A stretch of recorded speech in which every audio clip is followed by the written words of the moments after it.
ದೂರುದಾರ ಸ್ನೇಹಮಯಿ ಕೃಷ್ಣ ಬಳಿಕ ಶಾಸಕ ಶ್ರೀವತ್ಸ ಅವರು ಕೂಡ ಇದೇ ವಿಚಾರಕ್ಕೆ ಸಂಬಂಧಪಟ್ಟಂತೆ ಮಾತನಾಡಿದ್ದಾರೆ.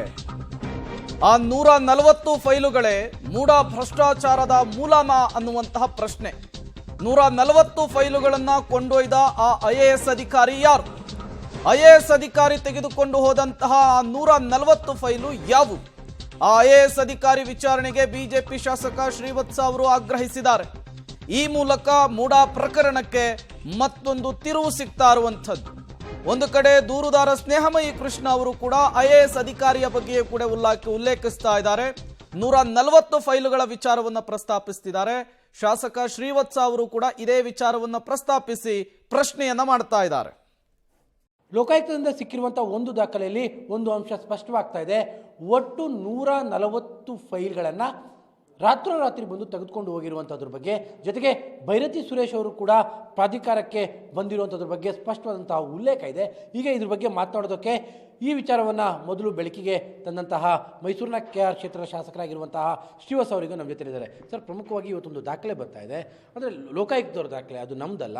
ಅವರು ಸ್ಪಷ್ಟವಾಗಿ ಹೇಳ್ತಾರೆ, ಒಬ್ಬ IAS ಅಧಿಕಾರಿ 29ನೇ ತಾರೀಕು ಜೂನ್ನಂದು ಬಂದು 140 ಫೈಲ್ಗಳನ್ನ ತೆಗೆದುಕೊಂಡು ಹೋಗಿದ್ದಾರೆ. ಅದರ ಮಾರನೇ ದಿನ ಭೈರತಿ ಸುರೇಶ್ ಕೂಡ ಬಂದಿದ್ದರು ಅನ್ನುವಂಥದ್ದು. ಇದನ್ನು ಗಮನಿಸ್ತಾ ಇದ್ದರೆ ಎಷ್ಟು ಫೈಲ್ ಹೋಗಿದೆ? ಅಲ್ಲ, 180 ಫೈಲ್ಗಳು ಕಾಣೆಯಾಗಿದೆ ಅನ್ನುವಂಥದ್ದು ಪ್ರಾರಂಭದಲ್ಲಿತ್ತು. ನಾವು ಆರೋಪ ಮಾಡಿದ ದಿವಸ ಇದೇ ಭೈರತಿ ಸುರೇಶು ಬೆಂಗಳೂರಿನಲ್ಲಿ ರಿಯಾಕ್ಟ್ ಮಾಡಿದ್ದು, ಏನೂ ನಡೆದಿಲ್ಲ, ಹಗರಣವೇ ನಡೆದಿಲ್ಲ ಅಂತ ಹೇಳಿದ ದಿವಸ ಇಲ್ಲಿಗೆ ಸೀನಿಯರ್ IAS ಕಳಿಸಿದ್ದಾರೆ. ಅದಾಗಿ ಮರು ದಿವಸ ಹೆಲಿಕಾಪ್ಟ್ರಲ್ಲಿ ಬಂದರು, ಫೈಲ್ ಎತ್ಕೊಂಡು ಹೋದರು. ಫೈಲ್ ಎತ್ಕೊಂಡು ಹೋಗೋಕ್ಕೆ ಮೊದಲು ಏನು ಮಾತಾಡ್ತಾ ಹೇಳಿದ್ದು, ವೆಂಕಟಾಚಲಪತಿ ಅನ್ನುವಂಥ ಸೀನಿಯರ್ IAS ಇದ್ದಾರೆ, ಅವರ ನೇತೃತ್ವದಲ್ಲಿ 1 ತಿಂಗಳಲ್ಲಿ ತನಿಖೆ ಮಾಡಿಸ್ತೀವಿ ಅಂತ ಹೇಳ್ಬಿಟ್ಟು ಹೋಗಿದ್ದು. ಆ ಸಂದರ್ಭದಲ್ಲಿ ಅವರೇನಾದರೂ ಸೀನಿಯರ್ IAS ಎತ್ಕೊಂಡು ಹೋದ್ರ? ಇವರು ಹೇಳಿದ ವೆಂಕಟಾಚಲಪತಿ ರಾಜು ಅವ್ರ ಹತ್ರನೇ ಫೈಲ್ಗಳು ತೆಗೆಸ್ಕೊಂಡು ಹೋದ್ರ? ಇದು ಪ್ರಶ್ನಾರ್ಥಕ. ಯಾಕಂದರೆ ಅವ್ರು ಹೇಳಿರೋದು, ಇದು ನಾನು ಹೇಳಿದ್ದಲ್ಲ, ಅವರೇ ಹೇಳಿರೋದು. ಆಮೇಲೆ 80 ಫೈಲು ಅಂತ ಹೊರಗಡೆ ಬರೋಕ್ಕೆ ಶುರು ಆಗಿತ್ತು. ನಾವು ಹೇಳಿದ್ವಿ ಇಲ್ಲ 180 ಅಂತ. ಆದರೆ ಇವತ್ತು ಲೋಕಾಯುಕ್ತದವರೇ ಟಿಪ್ಪಣಿ ಪ್ರಕಾರ 140 ಫೈಲ್ಗಳನ್ನು ಸೀನಿಯರ್ IAS ತೆಗೆದುಕೊಂಡು ಹೋಗಿದ್ದಾರೆ. ಭೈರತಿ ಸುರೇಶ್ ಅವರು ಅವತ್ತಿಲ್ಲಿ ಬಂದಿದ್ದರು ಅನ್ನೋದು ಉಲ್ಲೇಖ ಮಾಡಿದ್ದಾರೆ. ನಾವೇನು ಆರೋಪ ಮಾಡ್ತಿದ್ವಿ ಅದು ಪುಷ್ಟೀಕರಿಸುವಂಗಿದೆ. ಲೋಕಾಯುಕ್ತದವರೇ ರಿಪೋರ್ಟ್ ಆಗಿದೆ. ಯಾಕೆ ಸರ್ಚ್ ವಾರೆಂಟನ್ನು ಹಿಂಪಡೆದ್ರು, ರದ್ದು ಯಾಕೆ ಮಾಡ್ಕೊಂಡ್ರು? ಆಯಿತು, ವಾರೆಂಟ್ ಯಾರು ಕೊಡೋಕ್ಕೆ ಹೋಗಿದ್ರು, ಹಾಗೆ ಹೋಗಿ ತನಿಖೆ ಮಾಡಿದರೆ ಹೆಚ್ಚು ಲಾಭ ಆಗ್ತಾಯಿತ್ತು. ಆದರೆ ಇದ್ರ ಹಿಂದೆ ಏನು ದೊಡ್ಡದಾದಂಥ ಹಗರಣವನ್ನು ಮುಚ್ಚಾಕುವಂಥ ಪ್ರಯತ್ನ ಇದೆ. ಇದಕ್ಕೆ ಸನ್ಮಾನ್ಯ ಭೈರತಿ ಸುರೇಶ್ ಅವರ ಕಚೇರಿನ ರೈಡ್ ಮಾಡಬೇಕು ಅಂತ ಹೇಳಿದ್ದೆ ಈ ಕಾರಣಕ್ಕೆ. ನಾನು 140 ಫೈಲ್ ಇರೋದಿಲ್ಲ. ಇವತ್ತು ನೋಡಿಬೇಕಾರೆ ಫೈಲ್ಗಳು ಸುಟ್ಟಾಕಿರ್ತಾರೆ, ದಾಖಲೆಗಳು ಸಿಗೋದಿಲ್ಲ. ಇದೆಲ್ಲವೂ ಪುಷ್ಟೀಕರಿಸ್ತಾ ಇದ್ವಿ. ಬೆಂಗಳೂರಿಗೆ ಹೋಗಿದೆ ಅಂದಾಗ ಬೆಂಗಳೂರಲಿಲ್ಲ ಅಂದ್ರೆ ಅವತ್ತೇ ಹೇಳಿದ್ವಿ, ಬಚ್ಚೇಗೌಡ್ರದ್ದು ಫೈಲನ್ನು ಪ್ರತಿನ ತೋರಿಸಿದ್ದಾರೆ, ವೈಟ್ನರ್ ಹಾಕಿರೋ ಪ್ರತಿ ಬೆಂಗಳೂರಿನಲ್ಲಿದೆ. ಇದೆಲ್ಲವೂ ಪ್ರೂವ್ ಆಗ್ತಾಯಿತ್ತು. ಮೈಸೂರಿನ ಫೈಲು ಬೆಂಗಳೂರಲ್ಲಿದೆ ಅಂತ. ಇವತ್ತು ಲೋಕಾಯುಕ್ತದವರ ಲೆಟ್ರ್ ಮೇಲೆ ತನಿಖೆ ಆಗೋದಷ್ಟೇ ಅಲ್ಲ, ಸಸ್ಪೆಂಡ್ ಆಗಬೇಕು. ಯಾರೆಲ್ಲ ಮಾಡಬೇಕು ಇದರಲ್ಲೇ? ಹಿಂದಿನ ಲೋಕಾಯುಕ್ತ SP ಯಾಕೆ ವರ್ಗಾವಣೆ ಮಾಡಿದ್ರು, ಅವತ್ತು SP ಯಾಕೆ ಮಾಡಲಿಲ್ಲ, ಈಗಿನ SP ಇದು ಗೊತ್ತಿರಲಿಲ್ವ? ಇದೆಲ್ಲ ನೋಡಿದ್ರೆ ನಂಗೆ ಅನ್ಸುತ್ತೆ ಹಳ್ಳ ಹಿಡಿಯುವಂಥದ್ದು ಕೆಲಸವನ್ನು ಲೋಕಾಯುಕ್ತ ಸಂಸ್ಥೆ ಈ ಒಂದು ಮೂಢ ಹಗರಣದಲ್ಲಿ ಮಾಡ್ತಾ ಇದೆ. ಸರ್, 28ನೇ ತಾರೀಕು ಸಂಜೆ ಸರ್ಚ್ ವಾರೆಂಟ್ ರೆಡಿ ಆಗುತ್ತೆ, ಇನ್ನೇನು ನಾಳೆ ಮಾಡಬೇಕು ಅಂತ. 29ನೇ ತಾರೀಕು ಬೆಳಿಗ್ಗೆನೇ ಒಬ್ಬ IAS ಅಧಿಕಾರಿ ಇಲ್ಲಿಗೆ ಬರ್ತಾರೆ ಅನ್ನೋದಾದರೆ ಈ ಭ್ರಷ್ಟಾಚಾರದಲ್ಲಿ ಎಲ್ಲರ ಪಾಲು ಇದೆ ಅಂತನಾ? ಖಂಡಿತ ಹಾಗೆ ಅನ್ನಿಸ್ತಾ ಇದೆ.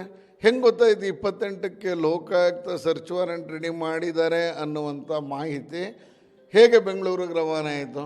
ಲೋಕಾಯುಕ್ತದಲ್ಲೇ ವೀಕ್ನೆಸ್ ಇದೆ ಅಂತ ಆಯಿತು. ಅವರಲ್ಲೇ ಯಾರೋ ಹೇಳಿದಾರೆ, ನಾವು ಟೈಪ್ ಮಾಡಿರೋನ ಹೇಳೋದು, ಸೈನ್ ಹಾಕಿರೋರು ಹೇಳಿದ್ರು, ಯಾರು ರವಾನೆ ಮಾಡೋ ಗುಮಾಸ್ತ ಹೇಳೋದು, ಒಟ್ಟಿನಲ್ಲಿ ಗೊತ್ತಾಗಿದೆ ಬೆಂಗಳೂರು ನಗರಾಭಿವೃದ್ಧಿ ಇಲಾಖೆಗೆ. ಹಾಗಾಗಿ ಭೈರತಿ ಸುರೇಶ್ ಅವರು ನನಗನ್ಸುತ್ತೆ ಇಮ್ಮಿಡಿಯೇಟ್ IAS ಕಳಿಸಿದ್ದಾರೆ.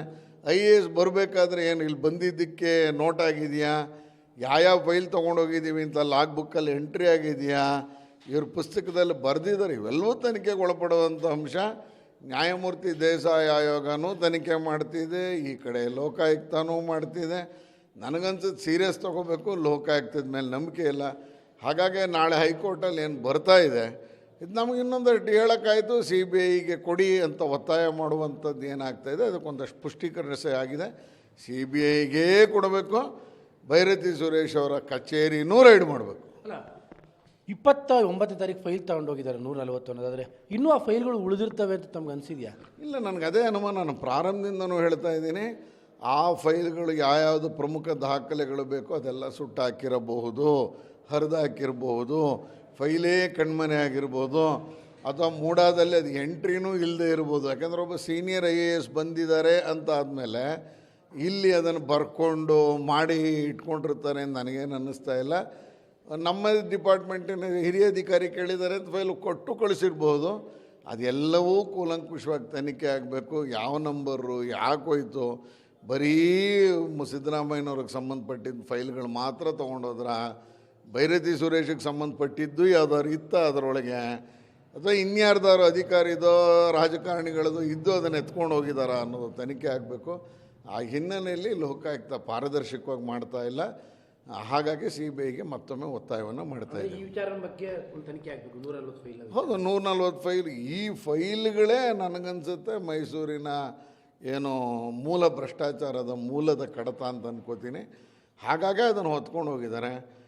ಆತ ಯಾವ್ಯಾವ ಫೈಲ್ ಹೋಗಿದೆ, ಅದ್ರಲ್ಲಿ ಯಾರ್ಯಾರ್ದಿತ್ತು ಅನ್ನೋದೇ ಮೊದಲನೇ ತನಿಖೆ ಆಗಬೇಕು ಅಂತ ಒತ್ತಾಯವನ್ನು ಮಾಡ್ತಾ ಇದ್ದೀನಿ.